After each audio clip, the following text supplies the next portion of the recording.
Le Da Fresh Morning, c'est 104.5 tonnes de bonne humeur. Tous les matins sur Urban FM.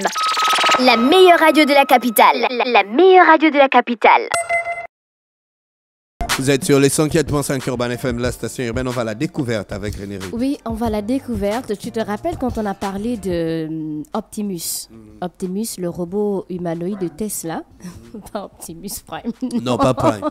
Pas Optimus Prime, mais Optimus, le robot de Tesla. Et Optimus a eu un concurrent, donc depuis le 6 novembre, du côté de la Chine, et c'est Iron. Iron. Oui, je ne sais pas si tu as entendu parler de Iron. Il a les roues comme ça. Iron Man. Qu'est-ce que tu as, Optimus Prime, Iron? Non.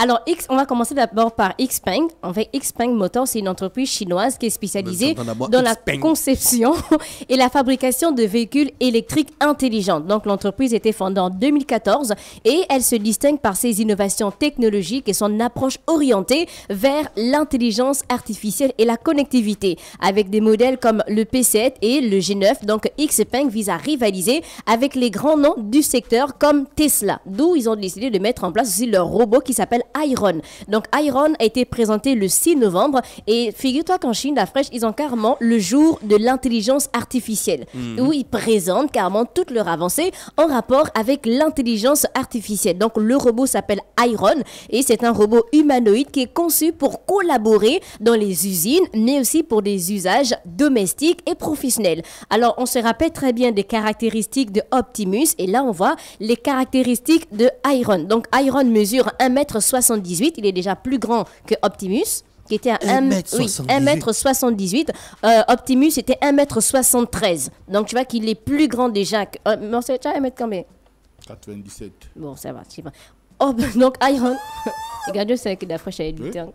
Donc Iron, c'est 70 kilos. Donc 1,78 m pour 70 kilos, c'est un robot. C'est un monstre. Oui, il est plus grand et il est plus gros aussi que Optimus. Et il possède plus de 60 articulations. Donc, ils lui permettent de reproduire des mouvements humains avec une fluidité impressionnante. Et il est équipé d'une puce, donc c'est un processus Turing intelligence artificielle capable de traiter jusqu'à 30 milliards de paramètres.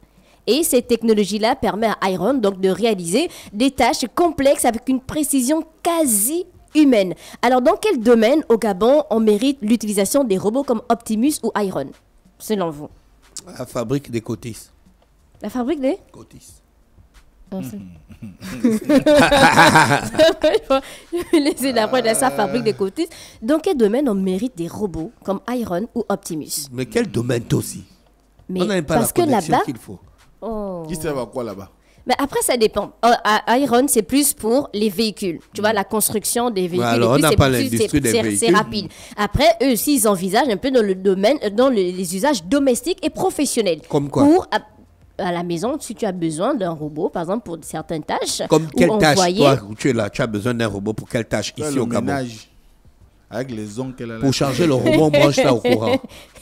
Pour charger le robot. Oui, il y a des prises ou encore il y a des piles. Ça dépend. Tu vois? Mais Donc, ça tu veux dépend qu'il fasse vraiment. Quoi? Il coupe le niamboué, il coupe les oignons, il coupe... C'est ça qu'il y a des robots qui gardent des enfants, non? Donc tu vas laisser ton enfant avec un robot. Non, ça dépend. Voilà, si je vais couper le courant, le robot va se dérégler. Le robot va se dérégler. D'après, c'est pas que tu utilises... un pâté d'enfant. Mais non, le robot n'est pas directement branché. On a des usines au Gabon, non? On a des usines. Ouais, dans le secteur du bois, ce serait bien. Ben voilà. On aurait moins d'accidents. Dans le secteur du bois, la transformation du bois. Ouais, pas mal. Alors, un futur au-delà des usines. Donc, Xpeng ne se limite pas à l'industrie automobile. L'entreprise envisage de développer Iron dans divers secteurs comme le service client, donc l'accueil et puis l'assistance dans les magasins.